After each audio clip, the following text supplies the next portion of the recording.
Selamat sore, saudara yang dikasih Tuhan. Siang ya, rekamannya siang hari. 8 tahun lalu saya berdiri di sini. Ya, tapi waktu itu tentu bangunan ini belum, kalau Anda warga Kelapa Gading pasti bisa menduga saya ada di mana. Waktu itu bangunan ini belum seperti ini. Ini teras terbuka. Ngapain? Ya, saya ada di situ. Dan saya khusus mau mengambil gambar apa yang ada di belakang saya ini ya. Nah, sekali lagi kalau Anda warga Kelapa Gading pasti tahu itu apa, Bundaran Kelapa Gading. Kenapa? Karena 8 tahun lalu saya tahu bahwa Bundaran Kelapa Gading ini akan dibongkar ya untuk proses pembangunan waktu itu LRT ya, light rail train, dan kemudian malah ada pembangunan jalan tol. Jadi saya pikir saya mau mengabadikan bundaran ini untuk terakhir kalinya ya. Lalu saya upload, saya unggah di Instagram kalau saya nggak salah ingat ya. Karena buat warga Kelapa Gading pasti banyak kenangan ya akan bundaran ini.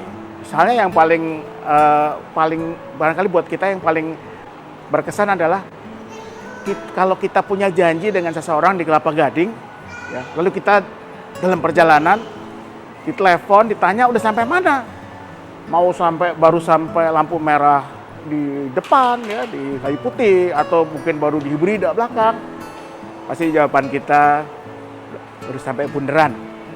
Nah, itu ikoniknya Bundaran Kelapa Gading ini. Sehingga ketika dengar kabar bundaran ini akan dibongkar, saya ingin sekali mengabadikannya. Dan Anda ingat ya, prosesnya dulu pembangunan bundaran itu hancur, dibongkar ya, ditutupi, dan ternyata sekarang ada lagi saudara, bahkan dibuat dengan lebih bagus, lebih cantik, dipercantik dengan tanaman, taman yang siap meramaikan lagi suasana Kelapa Gading.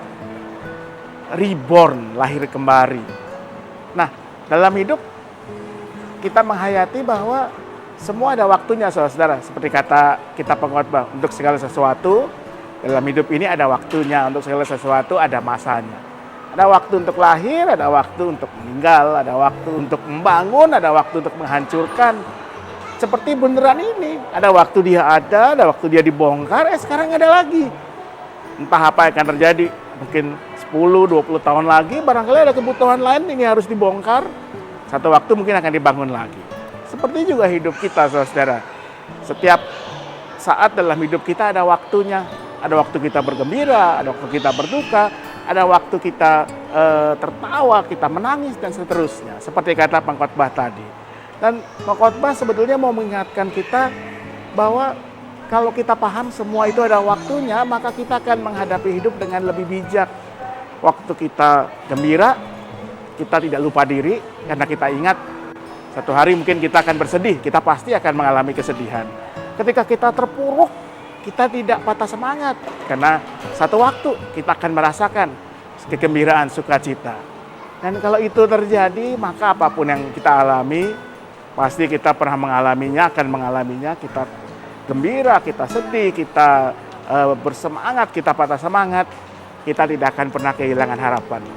Apalagi pengkhotbah menutup rangkaian pengkhotbah 3 ayat 1-11 dengan mengatakan Tuhan membuat segala sesuatu indah pada waktunya.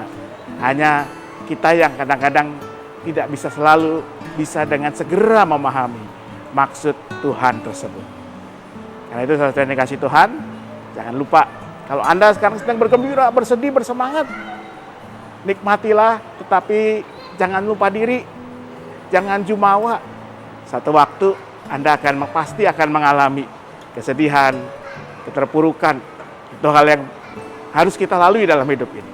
Tapi sebaliknya kalau Anda sedang mengalami pergumulan yang begitu berat, Anda merasa kehilangan semangat, jangan patah semangat, jangan hilang harapan. Satu waktu kita akan bangkit bersama dengan Tuhan. Tuhan yang membuat segalanya indah pada waktunya. Selamat menikmati istirahat malam ini. Tuhan memberkati selalu. Apa ini ya? Ada telepon. Halo? Iya Ma. Apa? Jemput kamu? Oh iya, udah di jalan. Sampai mana? Sampai bundaran. Sabar ya. Ya.